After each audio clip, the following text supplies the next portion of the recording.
til hamingju með Íslandsmeistaratitilinn og sem í viðbót við bikarmeistaratitilinn og svo var mikilvægasti leikmaðurinn í úrslitakeppninni. Þannig að það svona, þetta sæt sund. Já, og þetta bara ólýsanleg tilfinning sem að fá að fagna með fólkinu sínu Íslandsmeistaratitil og síðan náttúrulega bikarmeistaratitil fyrir stuttu. Bara ólýsanleg tilfinning, sko. Og ná þessu 3-0 var náttúrulega, það sýnir mikið styrki í þessu liði. Já, við náttúrulega áttum bara eiginlega 3 heimaleiki. Bara allt fólki sem kom að styðja okkur í gegnum þetta bara til fyrirmyndar. Og svona leikurinn í dag náttúrulega, það var náttúrulega mikið undir hjá báðum liðum. Þeir náttúrulega vilja klára þetta og ekki hleypaði minni í þetta og þeir náttúrulega sækja á ykkur. Þannig að þetta var svona stál í stál. Já, þeir kom okkur smá óvart í byrjun með að byrja Gunnari.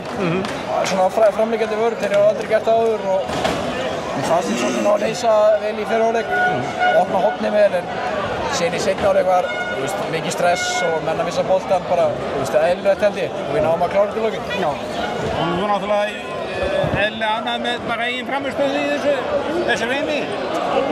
Já, ég hefði getað verið betri í dag, finnst mér, en ég á frábær hausttóleikina og ég á bara glaður að hafa unnið Íslandsmeistaratitilinn maður. Já, geta klárað áður og þetta snúa þér að öðrum verkefnum. Já.